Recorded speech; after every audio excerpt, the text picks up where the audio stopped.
یا ایھا الذین آمنوا لا تقولوا راعنا وقولوا انظرنا واسمعوا وللکافرین عذاب الیم۔ صدق اللہ مولانا العظیم وصدق رسولہ النبی الکریم والرؤوف الرحیم۔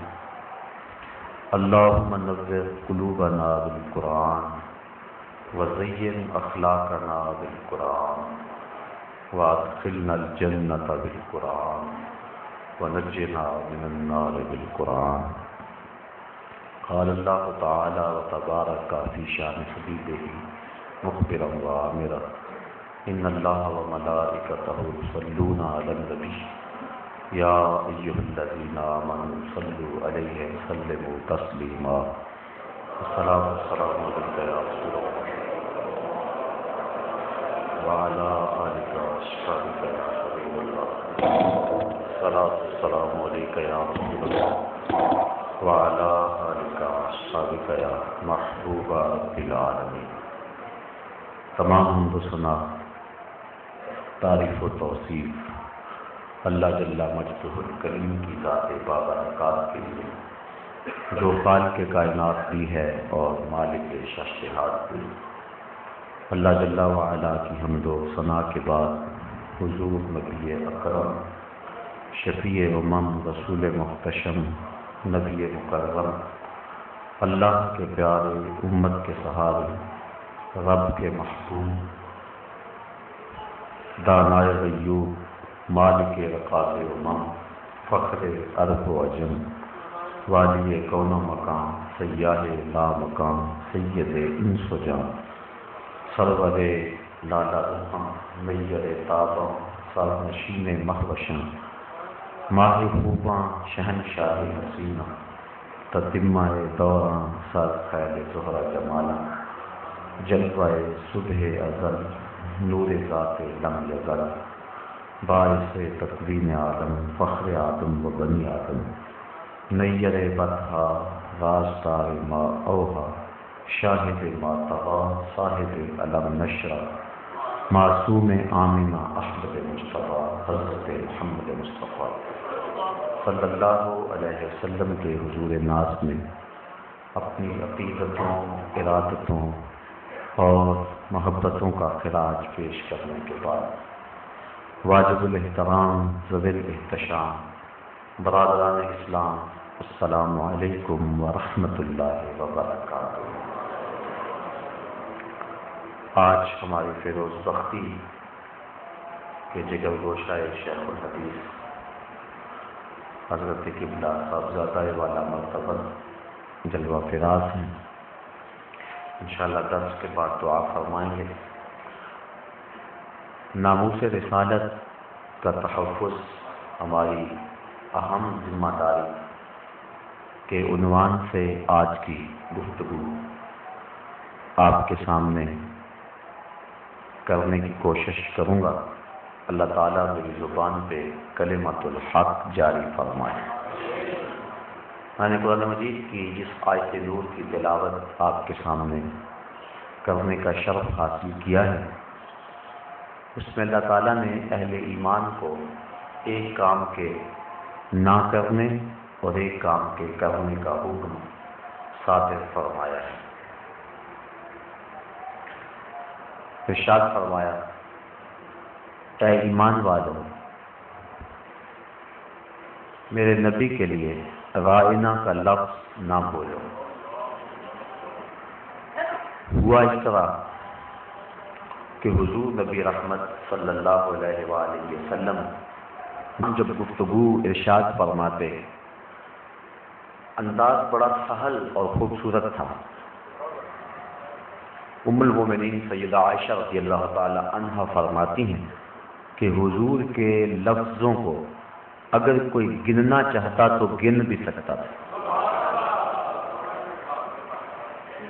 پھر گفتگو سامعین کے فہم کے مطابق ہوتی اور حکم دیا، کلم الناس علی قدر عقولہم لا علی عقولکم، جب بات کرو تو اپنے مخاطبین کے فہم کے مطابق کرو۔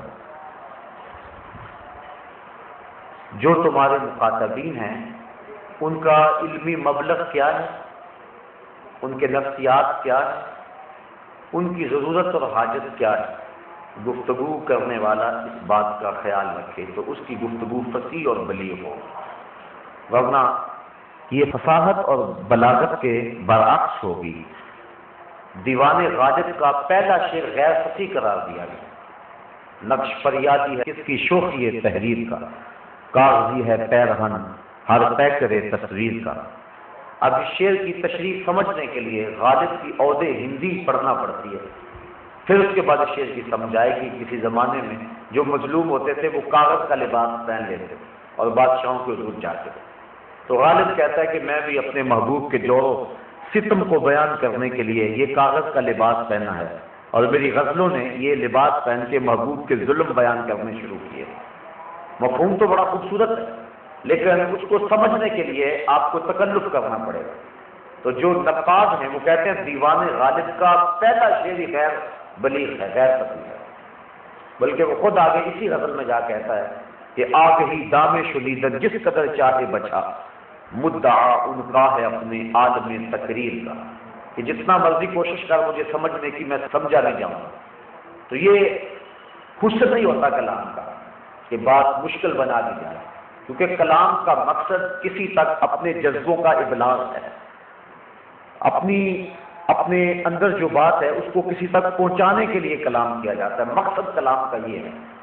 تو اگر مشکل پسندی میں بندہ پڑ جائے گا تو پھر مقصد حاصل نہیں ہو سکے گا۔ کوئی تمہاری علمیت کی داد تو دے دے گا، تمہیں باکمال ادیب تو مان لے گا، تمہیں لفظوں کا جادوگر اور سوداگر تو قرار دے دے گا، لیکن جو تم کہنا چاہ رہے ہو وہ اس کے اندر نہیں اترے گا۔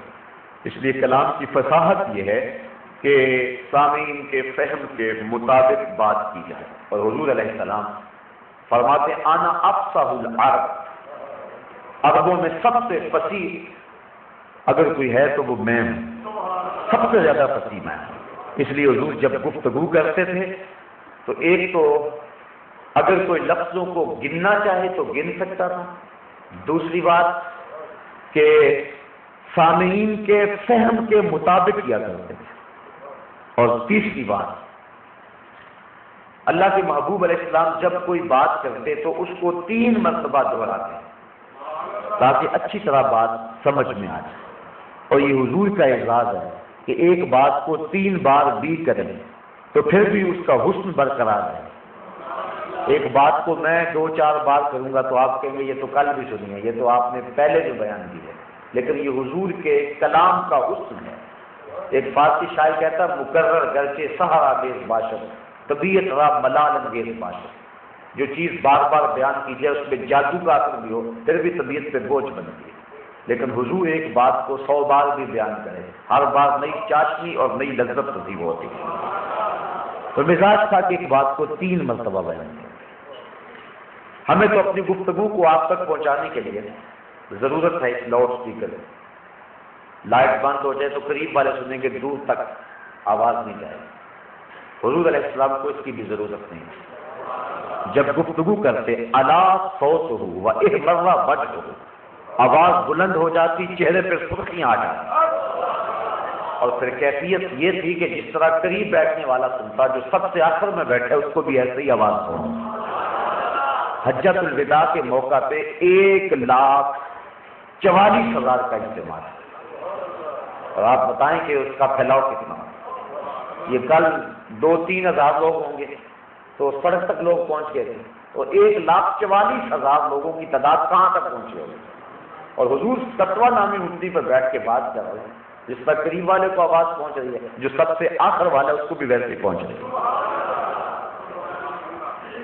جب کوئی شخص گفتگو کرے تو اس کو دیکھیں تو زیادہ سمجھ آتی ہے، جس کو کہتے ہیں باڈی لینگویج، یعنی گفتگو کے سٹائل سے بھی بہت ساری چیزوں کی سمجھ آتی ہے۔ اس لیے جو مقرر ہے اس کو اونچی جگہ بیٹھنا پڑتا ہے، یہ اسٹیج بنایا گیا ہے لیکن دور والوں کو نظر نہیں آیا، اس کے بعد پھر اسٹیج کے اوپر ایک اسٹیج بنایا گیا ہے تاکہ سب کو نظر آؤ۔ یہ میری مجبوری ہے کہ میں اوپر بیٹھوں، ورنہ علماء بزرگ نیچے بیٹھے ہوئے ہیں، میں اس لائق تو نہیں ہوں کہ میں اوپر بیٹھوں، یہ خطابت کی مجبوری ہے کہ میں اوپر بیٹھا ہوں۔ حضور کو یہ مجبوری بھی نہیں، کان رسول اللہ صلی اللہ علیہ وسلم لیس بالطویل ولا بالقصیر، حضور نہ چھوٹے قد کے تھے نہ بڑے قد کے، درمیانی قد و قامت رکھتے تھے، لیکن 10,000 کا اجتماع ہو، حضور بیٹھے ہوں، لوگوں کے سروں سے حضور کے کندھے اونچے نظر آئے، حالانکہ لمبے لمبے قد و قامت والے لوگ موجود ہیں، لیکن حضور کے کندھے لوگوں کے سروں سے اونچے نظر آیا کرتے، باوجود کہ حضور طویل نہیں ہے، بہت لمبے نہیں ہیں، درمیانی قد و قامت۔ اور یہاں ایک بات ذوق کے لیے آ گئی، ایک دن حضور نے حضرت عباس بن عبد المطلب رضی اللہ تعالیٰ عنہ اپنے چچا سے پوچھا کہ چچا جان میں بڑا ہوں یا آپ بڑے ہیں؟ تو سنیے حضرت عباس بن عبد المطلب کیا جواب دیتے ہیں۔ عرض کی حضور سال میں نے زیادہ گزارے ہیں، بڑے ویسے آپ ہیں، سال میں نے زیادہ گزارے لیکن بڑے ویسے آپ ہیں۔ جو عمر میں بڑے تھے ایک جزوی امتیاز ہے، لیکن وہ بھی اس بات کو بیان کرنے کے لیے ادب کے کس کرینے کا لحاظ رکھے ہوئے ہیں۔ اور ہم اپنے دور کو دیکھیں کہ آج کیا ہو رہا ہے، آج مسجدوں میں ترازو گڑے ہوئے ہیں، اور لوگ جن کو علم کی عین سے آشنائی بھی نہیں ہے وہ نبی کے علم کو توڑ رہے ہیں۔ اللہ اکبر، کیسا دور آ گیا۔ تو حضور علیہ السلام جب گفتگو کرتے تھے تو سب حضور کو دیکھتے تھے، کیونکہ حضور سب سے اونچے نظر آیا کرتے تھے۔ یہ ورفعنا لک ذکرک کا ظہور ہے، ذکر بھی اونچا ہے، حضور کا قد کاٹ بھی اونچا ہے، عظمتیں بھی برتر ہیں، شانیں بھی بڑی ہیں۔ پھر میں تو اپنے موقف کو سمجھانے کے لیے کم از کم پونا گھنٹہ مجھے چاہیے، پھر میں کسی بات کو آپ تک پہنچا سکوں گا، پھر بھی بہت سارے معاملے پیش نہ رہ جاتے ہیں۔ کل ایک مضمون چھڑا تھا، 1.5 گھنٹہ گزر گیا، لیکن بہت کچھ تھا جو بیان کرنا چاہیے تھا، میں نہیں کر پایا، باوجود کے کوشش کرتا ہوں کہ وقت ضائع نہ ہو، لیکن اس کے باوجود میرے بس کا روک نہیں۔ مجھے کم از کم اپنی بات کو آپ تک پہنچانے کے لیے پونا گھنٹہ چاہیے، لیکن حضور کو اس کی بھی ضرورت نہیں ہے۔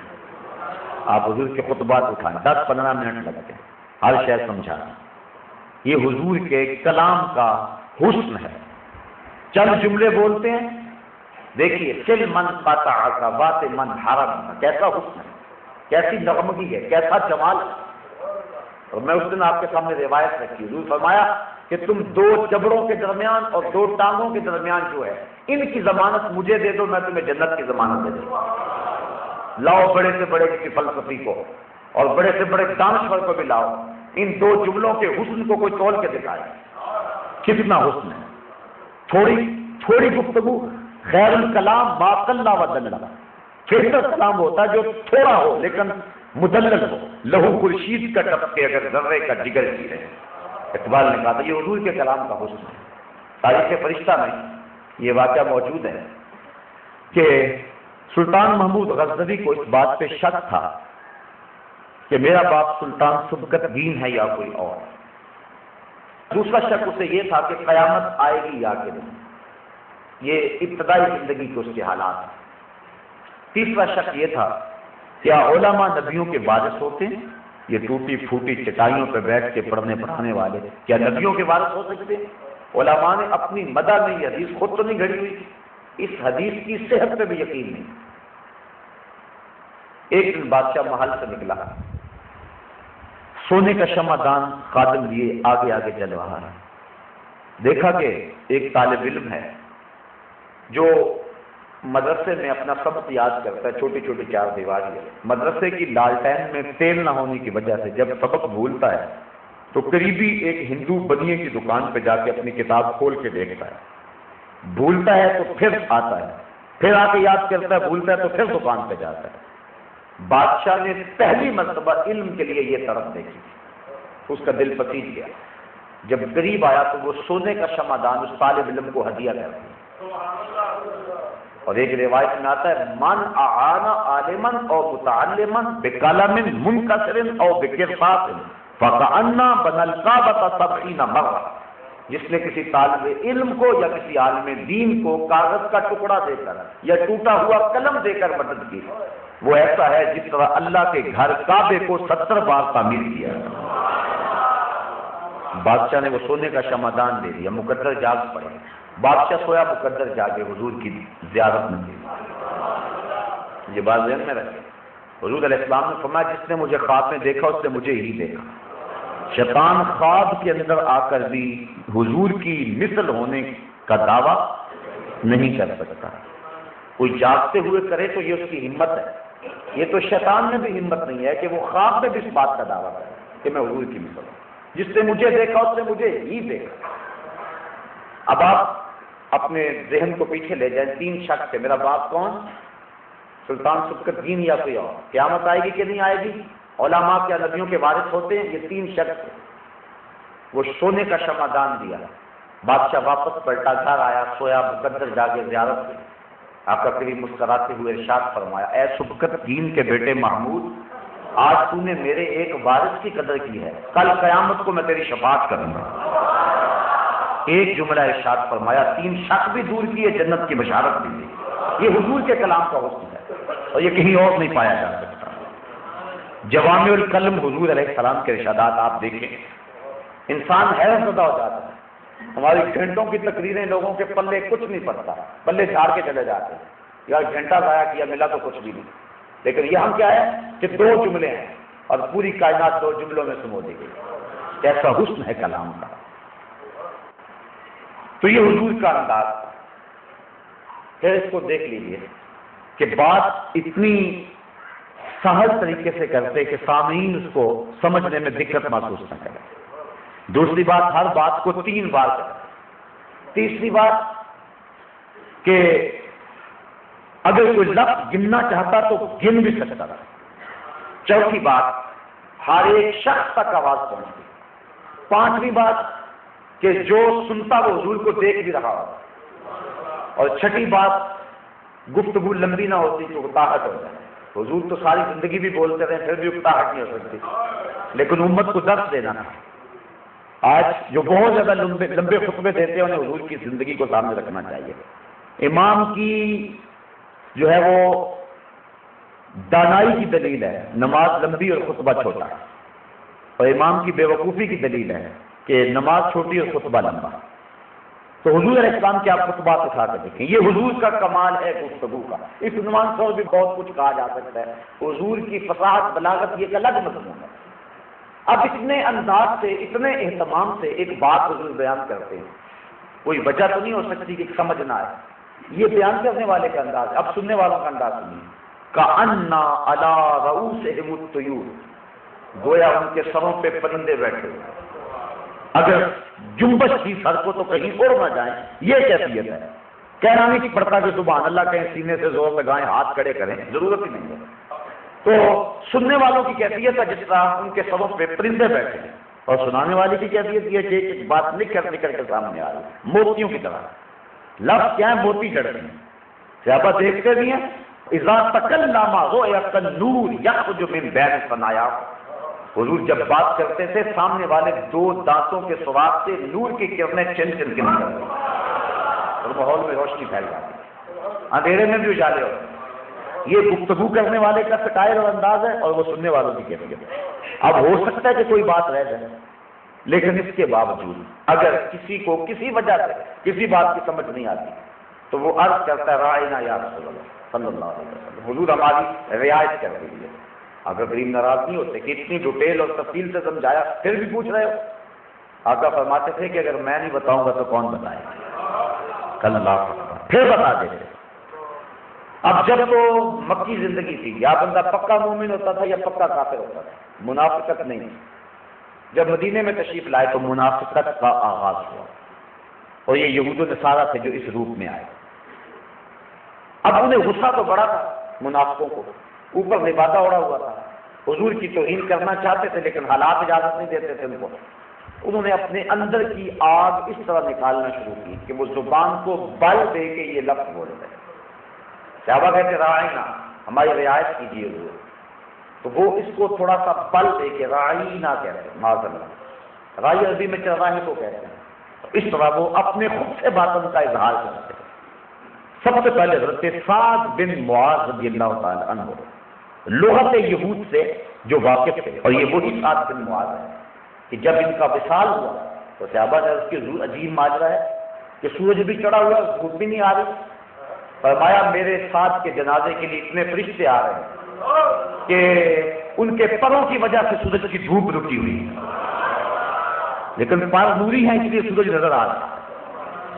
حضور علیہ السلام پنجوں کے پھل چلتے ہیں مدینے کی گلی میں، اور اس کی حضور یہ جنازے میں چلنے کا کیا انداز ہے؟ فرمایا فرشتوں کی بھیڑ اتنی ہے پورا قدم رکھا ہی نہیں جاتا۔ یہ حضرت سعد بن معاذ رضی اللہ عنہ۔ فرمایا حضرت سعد کی وفات سے اللہ کا عرش بھی جھوم اٹھا ہے، وہ بھی اللہ کا عرش جو ہے وہ جنبش میں آ گیا حضرت سعد کی وفات ان کے وصال پہ۔ اللہ اکبر۔ ہر جنازے کو 4 آدمی کندھا دیں، اور یہی مسنون ہے۔ پہلے جو ہے وہ دایاں کندھا دیں، 10 قدم چلے، پھر پائنٹی پہ آ جائیں، پھر 10 قدم چلے، پھر بایاں کندھا دیں، 10 قدم چلے، پھر پائنٹی پہ آ جائیں، پھر 10 قدم چلیں، اس پر 40 قدم کندھا کام کم دیں۔ اور جو کسی میت کو یوں 40 قدم کندھا دے تو روایات میں آتا ہے کہ اس جنازے کو قبرستان میں رکھنے سے قبل کندھا دینے والے کے سارے صغیرہ گناہ معاف کر دیے جائیں۔ بخشوانے اس کو گیا ہے، کام اپنا بن گیا۔ اٹھ فریدا ستیا تے میلا ویکھن جا، وقت کوئی بخشیا مل جاوے تے تو بھی بخشیا جا۔ یہ کیسی کرم نوازیوں کا نور ہے جو برس رہا ہے۔ اسلام کے دامن میں تو ہے ہی بڑا کچھ۔ اللہ اکبر۔ حضور فرمائے 2 آدمی کندھا دیں۔ عرض کی حضور سب صحابہ کو 4 آدمی اور انہیں 2، کہا 2 آدمی کندھا دیں گے، میرے ساتھ کو 2 فرشتے کندھا دیں گے۔ یہ حضرت سعد بن معاذ رضی اللہ تعالیٰ حضور کی ناموس کے محافظ۔ انہوں نے عرض کی، جب یہ بات سنی تو یہود کو کہا کہ اگر تم نے یہ بات دوبارہ کہی نا تو تمہارا سر اتار دوں گا۔ تلوار نیام سے باہر نکال دی، اور اس عزم سے حضور کی خدمت میں حاضر ہوئے کہ عرض کروں کہ حضور ان کو روکنے منع کر رہے ہیں، بلکہ مسلمانوں کو بھی روک دیں کہ وہ رائنا نہ کہا کریں۔ تو جب حضرت سعد پہنچے تو اس سے قبل جبریل پہنچ چکے تھے، اور یہ آیت نازل ہو چکی تھی، یا ایھا الذین آمنوا لا تقولوا رائنا، اے ایمان والو آج کے بعد تم نے رائنا نہیں کہنا، تمہاری نیت میں فرق نہیں ہے، تم اچھی نیت سے کہتے ہو، جب یہ لفظ کہہ رہے ہو تو تمہارا رواں رواں عدد سے کانپ رہا ہوتا ہے۔ دوسرا معنی تمہارے حاشیہ خیال میں بھی نہیں ہے، تمہارے فہم اور گمان میں بھی نہیں ہے، تم اسی معنی کو ملحوظ رکھ کے پورے ادب کے ساتھ حضور کی بارگاہ میں یہ عرض کر رہے ہوتے ہو، لیکن چونکہ اس لفظ کی اوٹ میں کھڑے ہو کر کچھ بدخصلت میرے نبی کی توہین کر جاتے ہیں۔ اگرچہ تمہاری نیت اچھی ہے، لیکن وہ لفظ جس لفظ کے پہلو میں کھڑے ہو کر میرے نبی کی توہین کا امکان موجود ہو، اگرچہ تم وہ لفظ اچھی نیت سے بھی کہو، لیکن میں گوارا نہیں کرتا کہ میرے نبی کے لیے وہ لفظ بولا جائے۔ آج کے بعد تم نے رائنا نہیں کہنا، یا اگر کوئی اور لفظ کہیں گے تو کل منافق وہ بھی بولنے لگ جائیں۔ کہا نہیں، اس کے متبادل ایسا لفظ دے رہا ہوں، قیامت تو آ سکتی ہے، منافق کی زبان پہ نہیں آ سکتی۔ وہ لفظ کیا؟ وقول انظرنا، آقا نظر کرم کیجیے، یہ تم نے لفظ بولنا ہے۔ وقول انظرنا یا رسول اللہ انظر حالنا، مقصد وہی ہے جو رائنا سے، لیکن لفظ بدل دیا۔ صحابہ کی نیت جو رائنا سے تھی وہی نیت جو ہے وہ انظرنا سے، لیکن رائنا لفظ ایسا تھا جس کا ایک معنی حضور کی عظمت کے مطابق نہیں تھا، اس لیے اللہ تعالیٰ نے کہا کہ تم نے میرے نبی کے لیے یہ لفظ نہیں بولنا۔ اس علماء نے بیان فرمایا ایسا لفظ کہ جو توہین کا وہم ڈالتا ہو، گوشت میں توہین نہ ہو اور بولنے والا توہین کی نیت نہ کرے، تو فرمایا پھر بھی حضور کی بارگاہ میں وہ لفظ نہیں بولنا چاہیے۔ یہ اس آیت کریمہ کا مفاد ہے، اور اس آیت کریمہ سے یہ فائدہ ہمیں حاصل ہو رہا ہے۔ وہ لفظ جس لفظ کے 2 پہلو ہوں، ایک اچھائی والا ایک برائی والا، بولنے والا اچھائی والا معنی مراد لے، برائی والا اس کے ذہن میں بھی نہ ہو، لیکن حضور کا ادب اور احترام اور عزت اور ناموس یہ تقاضا کرتی ہے کہ نبی علیہ السلام کے لیے وہ لفظ بھی نہ بولا جائے جس میں ایک دوسرا امکان کسی طرح موجود ہو۔ اب اس چیز کو سامنے رکھیں اور حضرت سعد بن معاذ کا جذبہ سامنے رکھیں۔ بلکہ حضرت امام مالک نے فتویٰ دیا، کسی شخص نے کہا کہ مدینے کی مٹی خراب ہے، تو امام مالک نے اس کو 30 کوڑے مروائے، کہا گو یہاں کچھ بھی نہ ہوگے، لیکن تم کون ہوتے ہو مدینے کی مٹی کو خراب کرنے میں؟ کیونکہ شہر کو نسبت ہے محبوب سے، اور کل منسوب الی محبوب محبوب، جو شہر یار سے منسوب ہو وہ بھی تو محبوب ہوتی ہے۔ پائے سگ بوسیدہ مجنو خلق گفتہ ان کے سود گفت این سگ گاہے گاہے کوئے لیلا رفتہ بود. کسی نے مجنو کو کتے کے پاؤں چومتے ہوئے دیکھا. کہا انسانوں کے کتے کے پاؤں چوم رہے؟ کہا تم نہیں جانتے یہ کتا کبھی کبھی یار کی گلی سے گزرتا ہے. جو کتا کبھی کبھی یار کے کوچے سے گزر جائے اس کتے کے پاؤں چومے پھر کوچہ حبیب کا عالم کیا ہوگا. اس لیے کہا جس نے مدینے کی مٹی کو بنجر کہا خراب کہا اس کو 30 کوڑے مارے جائیں. حضرت قاضی ابو یوسف علیہ رحمہ آپ بیٹھے تھے تشریف فرما تھے. ہارون رشید کا دسترخوان تھا تو کدو شریف آیا. اس نے کہا کہ انا لا احبہ میں اسے پسند نہیں کرتا. امام قاضی ابو یوسف نے تلوار نے ہم سے بال کھینچ لی. کہا توبہ کر ورنہ تیری گردن اتار دوں گا. جس کدو کو حضور نے پسند کیا تو جرت کیسے کی ہے کہے کہ میں پسند نہیں کرتا ہوں. یہ حضور کے ادب کا عالم ہے, یہ حضور کی ناموس ہے, یہ حضور کی عزت ہے, حضور کی قدر و منزلت ہے.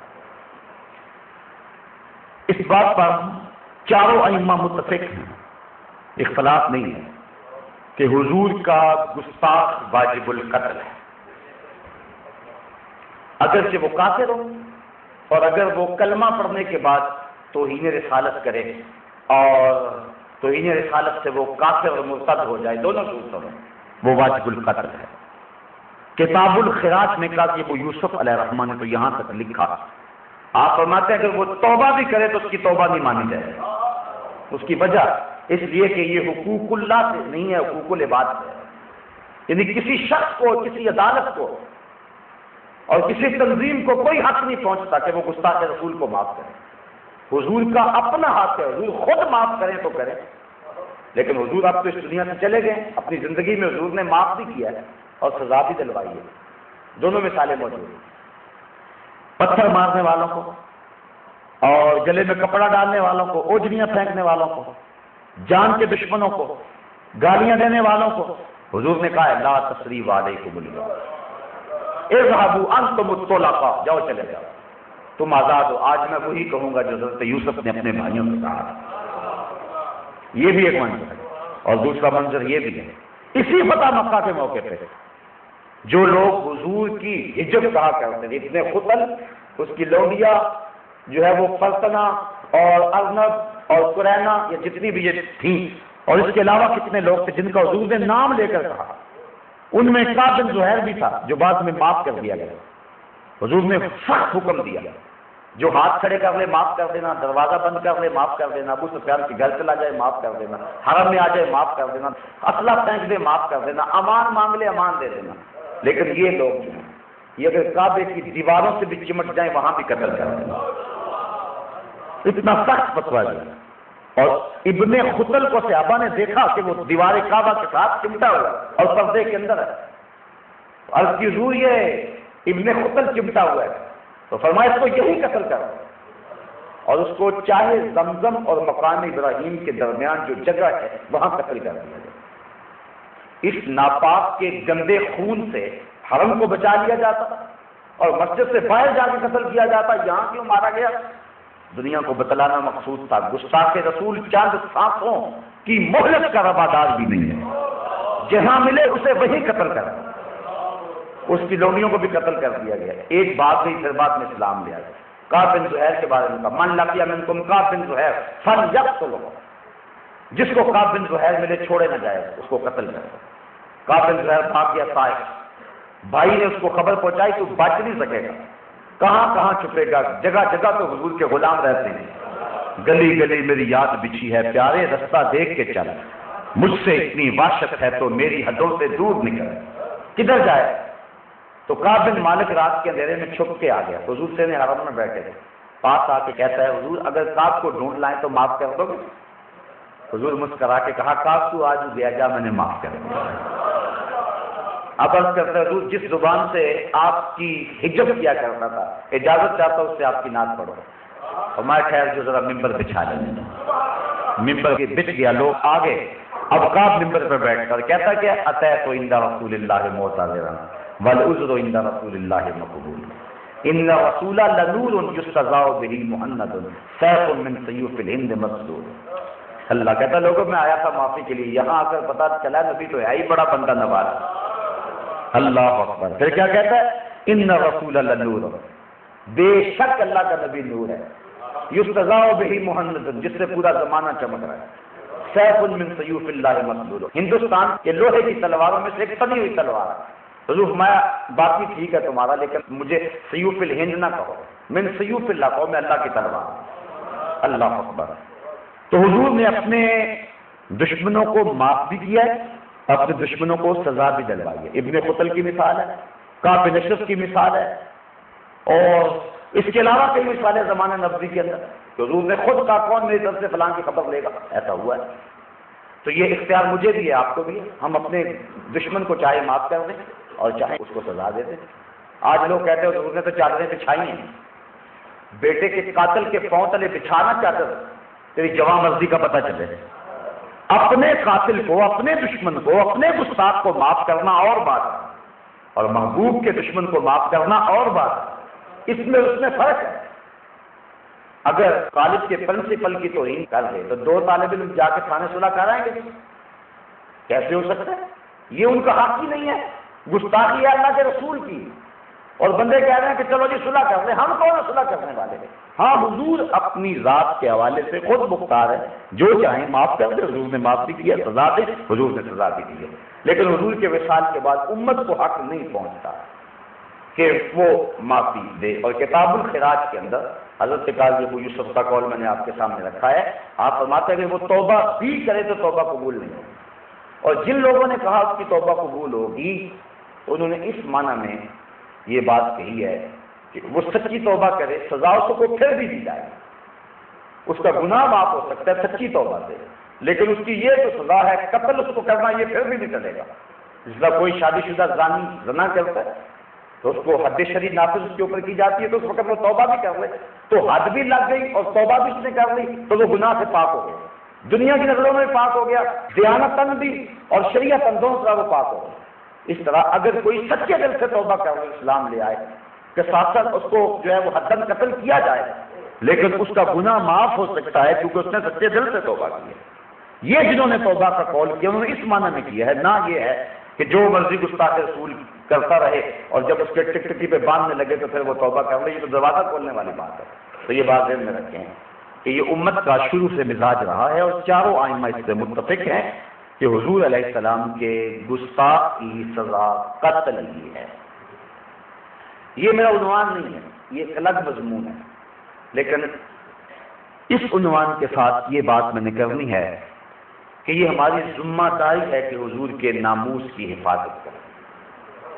وہ عوامی لوگ ہوں، وہ علماء ہوں، وہ حکمران، یہ ان کی ذمہ داری ہے. ہر دور میں ان کی ذمہ داری رہی ہے. حضور کی آبرو کائنات کا سب سے قیمتی اثاثہ ہے، اور یہ ہمارا امتحان ہے، حضور کا امتحان نہیں ہے. اللہ تعالیٰ جل شانہ نے بھی محبوب کے گستاخوں کو جو ہے وہ دو ٹوک سنائی. ابو جہل ابو لہب نے کہا تبًا لک ھنالک سائر الیوم لہذا جمعتنا، تو فوراً تابعیانہ ہے تبت یدا ابی لہب وتب، تیرے دونوں ٹوٹ جائیں. مجھے یہ جرأت کیسے ہوئی کہ میرے محبوب کے بارے میں ایسی نازیبہ بات کہے. اور ولید بن مغیرہ نے حضور کو مجنون کہہ دیا.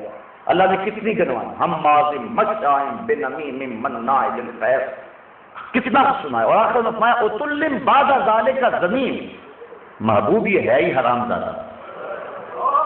اللہ کسی کے راز فاش نہیں کیا کرتا، لیکن جو پھر مصطفیٰ کو بھونکنے لگے اللہ پھر اسے رسوا کر دے. اور کتب میں آتا ہے، تفاسیر میں لکھا ہے، وہ اپنی ماں کے سر پہ تلوار لے کے کھڑا ہو گیا، کہنے لگا کہ سچ بتا، میرے اندر جو باقی عیب گنوائے ہیں وہ سارے میرے اندر ہیں، یہ راز تیرے پاس ہے، تو سچ بتا. یہ کہا ہے کہ اتلم بعد ذالک ذمیم، یہ زنا کی پیداوار ہے، سچ بتا. اس نے کہا اسے چھیڑا کیوں تھا؟ اب رسوا تو ہونا تھا تو نے. اور اس نے کہا کہ تیرا باپ جو تھا وہ تو اس قابل ہی نہیں تھا، اور جائیداد بہت ساری تھی، پھر مجھے ایک چرواہے سے منہ کالا کرنا پڑا تو اس کی اولاد ہے. رسوا کر کے رکھ دیا، قرآن میں رسوا کر کے رکھ دیا اللہ تعالیٰ نے شخص کو جس نے حضور کو مجنون کہا. ما انت بنعمت ربک بمجنون، محبوب تو مجنون نہیں ہے، تیرا تو خلق ہی بڑا عظیم ہے. کہ کس منہ سے اس نے بات کی جو زمانے کو عقل و دانش سکھانے آیا ہے، بھلا وہ مجنون ہو سکتا ہے؟ اور اللہ نے ساری چیزیں کھول کے سامنے رکھی۔ قرآن مجید میں آپ کئی مقامات آپ دیکھیں گے اللہ تعالیٰ نے معاف نہیں کیا حضور کے گستاخ۔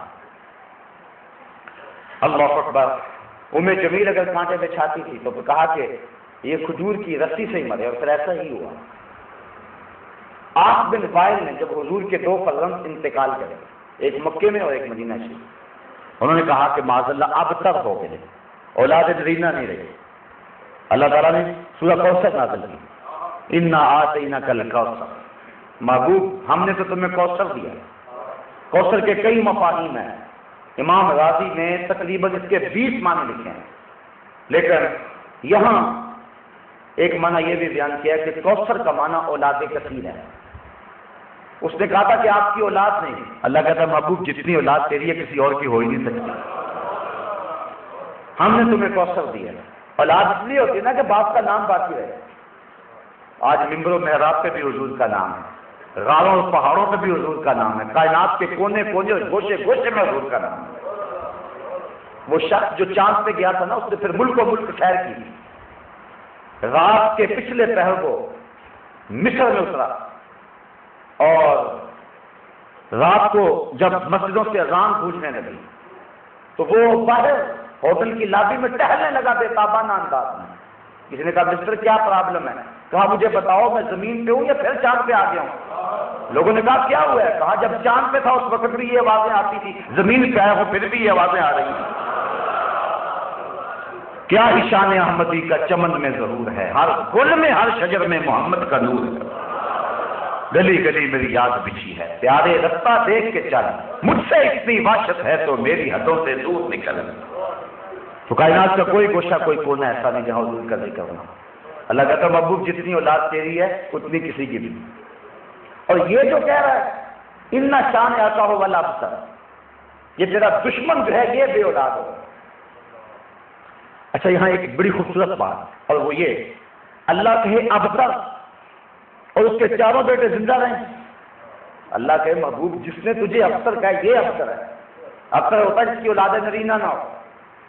اللہ کہتا ہے محبوب یہ افسر ہے جو تیرا دشمن ہے، ان شان آتا ہو والا افسر ہے، لیکن اس کے چاروں بیٹے زندہ رہے مرے نہیں۔ اور اللہ کہے افسر میں اگر بد دعا دوں گا تو وہ بد دعا ہوگی، اور اللہ جو فرمائے گا وہ تقدیر کا فیصلہ ہوگا۔ اللہ کہے ابتر اور اس کے چاروں بیٹے زندہ رہیں۔ اصل بات یہ ہے کہ اولاد اس لیے ہوتی ہے کہ نفع، اور اس کے چاروں بیٹے تھے تو زندہ، لیکن چاروں بیٹے کلمہ پڑھ کے محمد عربی کے غلام بن گئے۔ اس نے حضور کو ابتر کہا تھا، اللہ نے کہا محبوب دیکھ تیری شانیں، بیٹے اس کے ہیں گیت تیرے گائیں گے۔ یہ ابتر ہے، تو ابتر نہیں ہے، یہ ابتر ہے۔ تو اللہ نے اپنے محبوب کی ناموس کا دفاع کیا۔ صحابہ کی زندگیاں دیکھ لیں، حضرت عمر فاروق کا طریقہ دیکھ لیں، تلوار نیام سے نکالتے تھے یا نہیں نکالتے؟ یہ ذمہ داری ہے امت کی۔ جب ایک یہودی اور ایک منافق دونوں کا آپس میں جھگڑا ہو گیا، فیصلہ حضور کے پاس آیا، دلائل سنے، میرٹ پہ فیصلہ کیا۔ سچا یہودی تھا، کہا تو سچا ہے، فیصلہ تیرے حق میں۔ واپس پلٹے، اس نے کہا مجھے فیصلہ منظور نہیں، حضرت عمر کے پاس جانا ہے رضی اللہ تعالیٰ۔ اس کا خیال تھا وہ کافروں کے بارے میں بڑے سخت ہے، جب سنیں گے میں مومن ہوں یہ کافر ہے اور یہودی ہے تو سنتے ہی میرے حق میں فیصلہ دے دیں گے۔ حاضر ہوئے، دروازہ کھٹکھٹایا، آپ تشریف لائے، کیا ماجرا ہے؟ کہا جی اس کا اور میرا جھگڑا ہے، میرے دلائل یہ ہیں۔ کہا آمیاں تم دلائل دو۔ کہا میری صرف ایک ہی دلیل ہے کہ اس مقدمے کا فیصلہ تمہارے نبی میرے حق میں کر چکے ہیں۔ آپ نے اس منافق سے کہا واقعی؟ کہا ہاں۔ کہا ٹھہرو میں بھی ابھی کرتا ہوں۔ اندر گئے، واپس آئے تو ہاتھ میں تلوار تھی، اور اس منافق کا سر توڑتے ہوئے کہا ہاذا عقدی لمن لم یرض بقضاء اللہ ورسولہ، جو اللہ اور اس کے رسول کے فیصلے کو نہیں مانتا عمر کی تلوار اس کا ایسے ہی فیصلہ کرتا۔ مدینے میں شور مچ گیا، عمر نے ایک مومن کو قتل کر دیا۔ وہ جلوس لے کر خاندان والے حضور کی بارگاہ میں گئے، احتجاجی جلوس نکالا کہ عمر سے قصاص لیا جائے۔ انہوں نے ایک مسلمان کو قتل کر دیا، تمہیں بلاؤ عمر کو۔ حضرت عمر فاروق بلوائے گئے، ابھی پہنچے نہیں تھے جبریل پہلے آ گئے۔ فلا وربک لا یؤمنون حتی یحکموک فیما شجر بینہم، محبوب مجھے تیرے رب کی قسم، مجھے تیرے رب کی قسم۔ اور ذرا غور تو کیجیے، اللہ کہتا ہے محبوب تیرے رب کی قسم، اللہ کو بھی اس پہ ناز ہے کہ میں محبوب کا رب ہوں۔ فلا و رب، یہ نہیں کہا مجھے میری قسم، یہ بھی نہیں کہا مجھے میری قسم، کہا مجھے تیرے رب کی قسم۔ یار خدا کو ناز ہے کہ میں مصطفیٰ کا رب ہوں، ہمیں ناز نہ ہو کہ ہم نبی کے امتی ہیں۔ فخر کا دل میں دریچہ باز کرنا چاہیے، جن کا تو آقا ہے ان کو ناز کرنا چاہیے، ہمیں ناز ہے پر ہم حضور کے امتی۔ نبیوں نے تو آرزویں کی ہیں، یا اللہ نبی کی امت سے ہو جائے، 12 نبیوں نے آرزو کی۔ حضرت عیسیٰ اپنی قوم کو کہہ رہے ہیں لوگوں میں جا رہا ہوں، میرے بعد اب وہی آئے گا، چلو نام بھی بتا دیتا ہوں، مبشرا برسول یاتی من بعد اسمہ احمد، نام احمد ہو۔ ایک حوالی اٹھ کے کھڑا ہو گیا، حضرت جس کے قصیدے آپ پڑھ رہے ہیں کیا وہ آپ سے بھی افضل ہوگا؟ حیرت سے پوچھتے، ہر امتی کا خیال ہے کہ میرے نبی سے افضل کون ہو سکتا ہے؟ ایک مرید سوچتا ہے میرے پیر سے بہتر کون ہو سکتا ہے، ایک شاگرد سوچتا ہے میرے استاد سے بہتر کون ہو سکتا ہے، ایک کارکن سوچتا ہے میرے لیڈر سے بہتر کون ہو سکتا ہے، ایک بیٹا سوچتا ہے کہ میرے باپ سے بہتر کون ہو سکتا ہے، امتی سوچتا ہے میرے نبی سے بہتر کون ہو سکتا ہے؟ وہ تو بدبخت ہے جو نبی بھی مانتا ہے عیب بھی نکالتا ہے۔ یہ ہو ہی نہیں سکتا کہ جہاں محبت ہو وہاں عیب نظر آئے۔ محبوباں سے نکتہ چینی جڑا کرن تو باز نہیں آਉਂدا، اصل منافق جانی اس نو وہ جھوٹے پیار جتاوندا۔ سانو دسیا عشق دے مفتی جڑا مڑ مڑ پیا فرماوندا، آزم جتھے دل لگ جاوے اوتے عیب نظر نہیں آਉਂدا، عیب ہو بھی تو نظر، اور جہاں ہو ہی نہ، خلقت مبرئا من کل عیب، جہاں عیب ہے ہی نہیں وہ کمال حسن حضور ہے کہ گمان نقص جہاں نہیں، یہی پھول خار سے دور ہے، یہی شمع ہے کہ دھواں۔ تو کہا حضرت جس کے قصیدے آپ بھی پڑھ رہے ہیں کیا وہ آپ سے بھی افضل ہوگا؟ جب خاکے چھپے تھے تو میں نے جگہ جگہ یہ بات کہی تھی، آپ کو بھی یاد ہوگا، میں نے وینس بیرجمان میں بھی کہا تھا، میں نے کہا یہ مغرب کے اوقات اور غنڈے ذرا اپنے مذہب کی کتابیں پڑھ کے دیکھ لیتے اور میرے نبی کے قصیدے دیکھتے ہیں، انجیل برناباس میں آج بھی لفظ موجود ہیں۔ حضرت عیسیٰ کا حوالی پوچھتا ہے حضرت جس کے قصیدے آپ بھی پڑھ رہے ہیں کیا وہ آپ سے بھی افضل ہے؟ سنو حضرت عیسیٰ کیا کہہ رہے ہیں، ٹھنڈ پڑ جائے گی کلیٹ۔ حضرت عیسیٰ نے کہا افضل ہونے کی بات کرتے ہو، وہ تو اتنی عظمتوں کا حامل ہے، اگر اس کے نالین کے تسمے کھولنے کی سعادت ابن مریم کو مل جائے تو یہ بھی مقدر کی بات ہے۔ وہ اتنا اونچا نبی ہے کہ اس کے نالین کے تسمے کھولنے کی سعادت مل جائے تو یہ بھی مقدر کی کہانی۔ چاند کی طرف منہ کر کے تھوکنے سے چاند کی نوری کرنوں کو میلا نہیں کیا جا سکتا، اپنا ہی منہ گندا کرنا ہے۔ ان لوگوں نے اپنی بدبختی میں اضافہ کیا، نبی کی عظمت کا کچھ نہیں بگاڑ سکتے۔ نبی کی عظمت روشن ہی رہے گی، یہ چاند چڑھا ہے چڑھا ہوا رہے گا، کوئی اس کو غروب نہیں کر سکتا۔ یہ سورج طلوع ہے طلوع ہی رہے گا، اس کو کوئی غروب نہیں کر سکتا۔ سیدہ عائشہ رضی اللہ تعالیٰ عنہ فرماتی ہیں لوگوں ایک تمہارا چاند ہے، ایک تمہارا سورج ہے، ایک میرا سورج ہے۔ تمہارا سورج صبح چڑھتا ہے شام کو غروب ہو جاتا ہے، لیکن میرا جو سورج ہے جب چڑھتا ہے پھر غروب ہوتا ہی نہیں۔ حضور کا اقبال کبھی غروب نہیں ہونے والا ہے، قیامت کے دن پتہ چلے گا جب سارے نبی بھی حضور کے پیچھے ہوں گے۔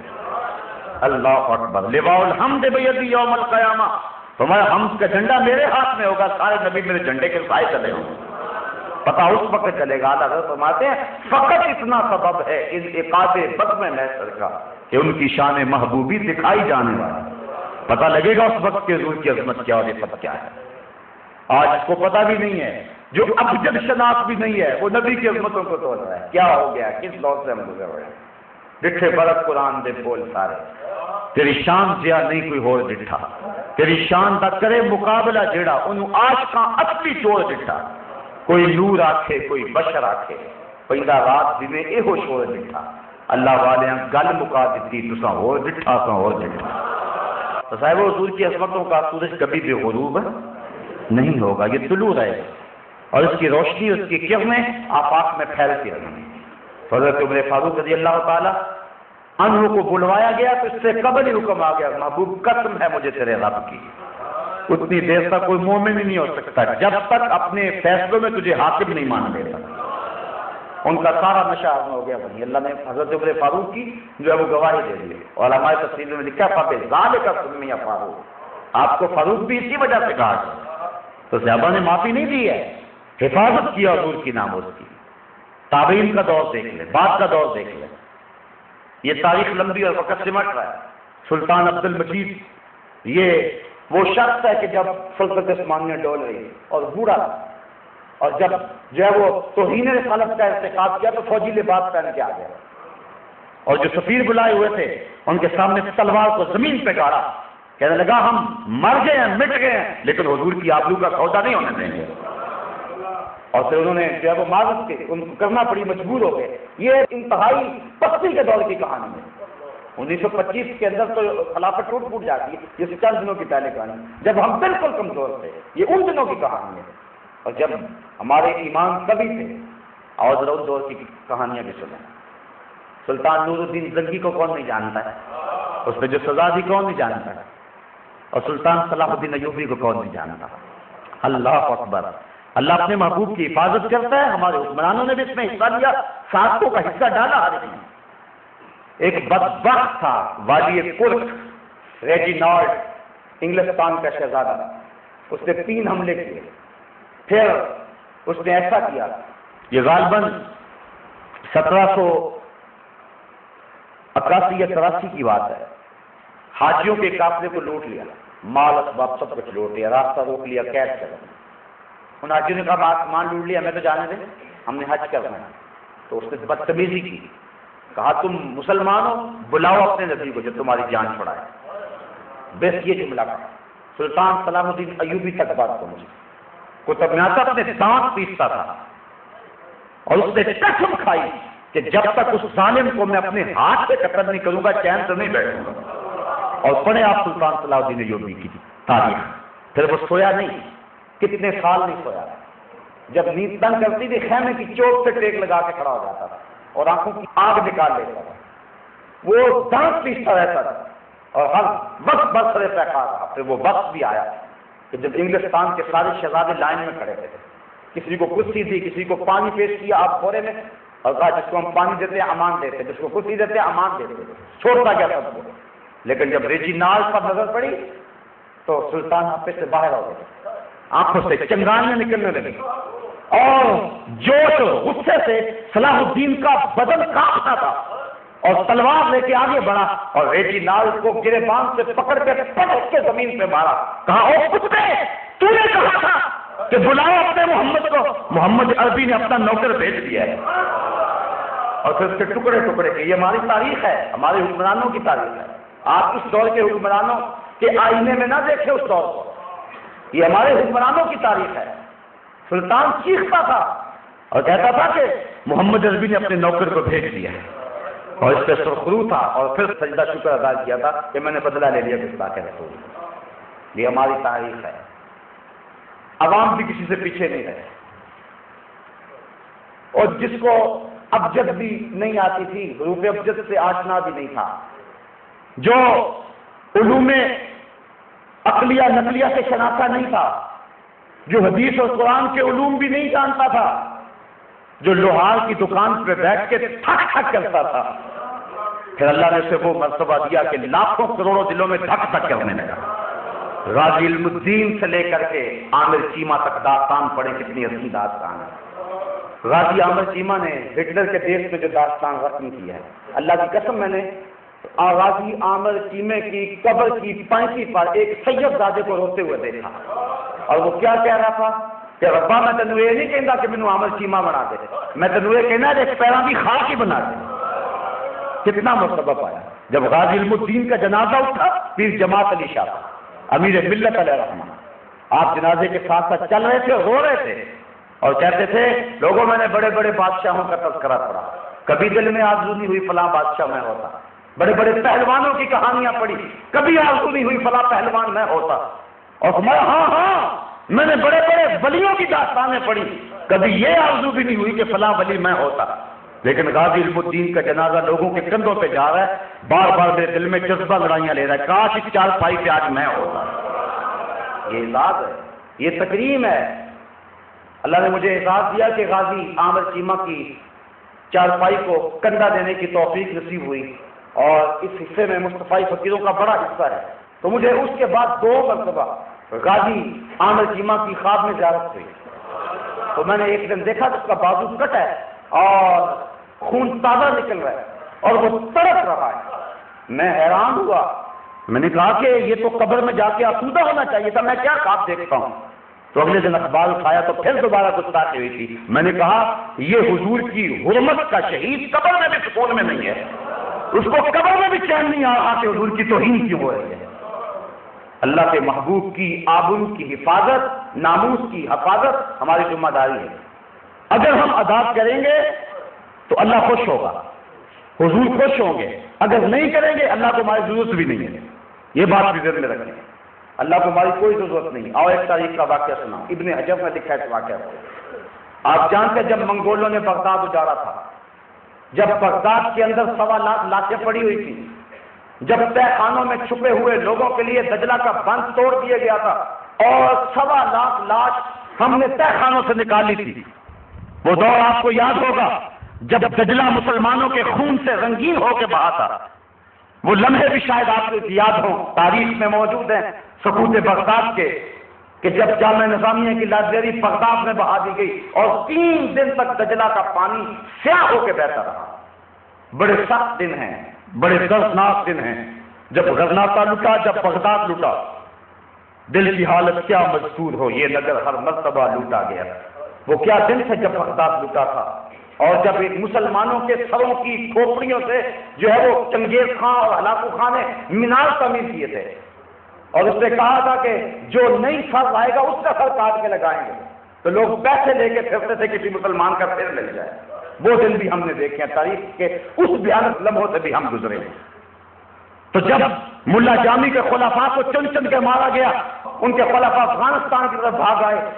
بڑے سخت دن تھے. ایک منگول سردار اپنی فوج میں بیٹھا ہوا ہے، اور ہوا کیا کہ ایک عیسائی سے وہ متاثر ہو گیا ہے.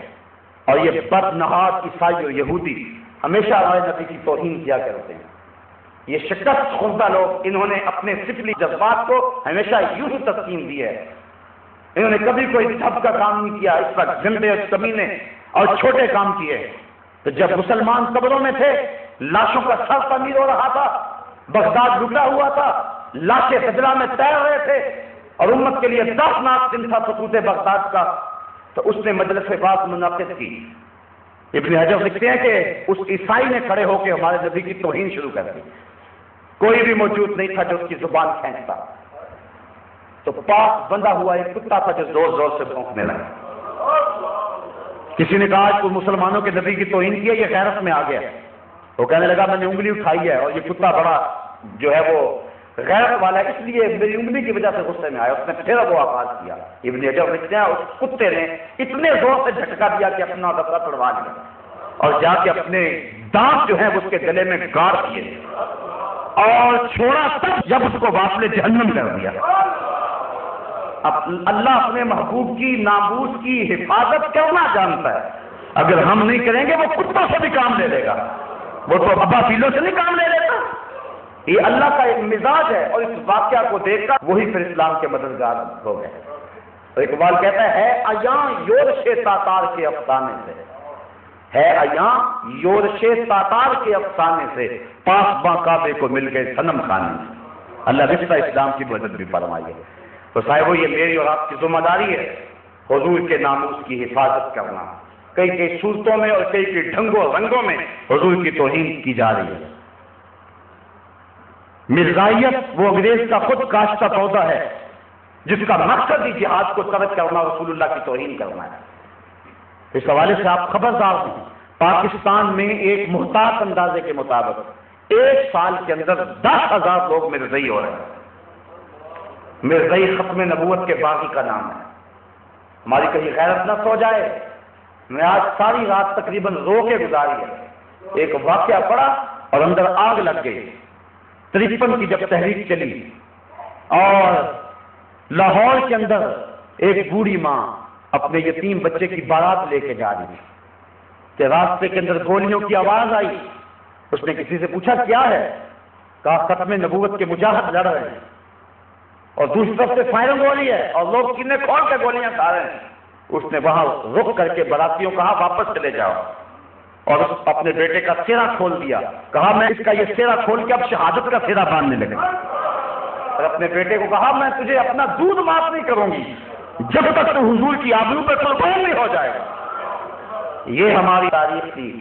علامہ نیازی کو کیا کیا لالچ نہ دیے گئے، لیکن وزیر خان کی مسجد کا وہ جملہ تڑپا دینے والا ہے۔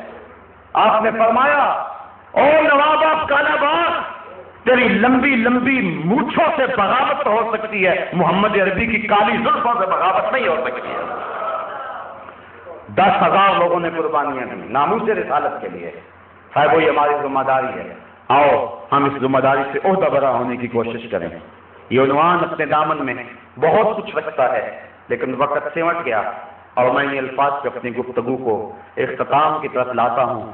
ہم نے ہر دور میں تقدیس رسالت کے لیے ظلم کی تیز ہواؤں سے بغاوت کی ہے، توڑ کے سلسلہ سیاست کا فسوق فقط ایک نام محمد سے محبت کی ہے۔ آؤ ہم دوبارہ اپنے اس عہد کو تازہ کریں اور حضور کے نام پر اپنا سب کچھ قربان کرنے کے لیے تیار ہو جائیں۔ چہرے پہ داڑھی سے لینا مشکل کیا ہے، لوگوں نے تو جانیں مار دی ہیں۔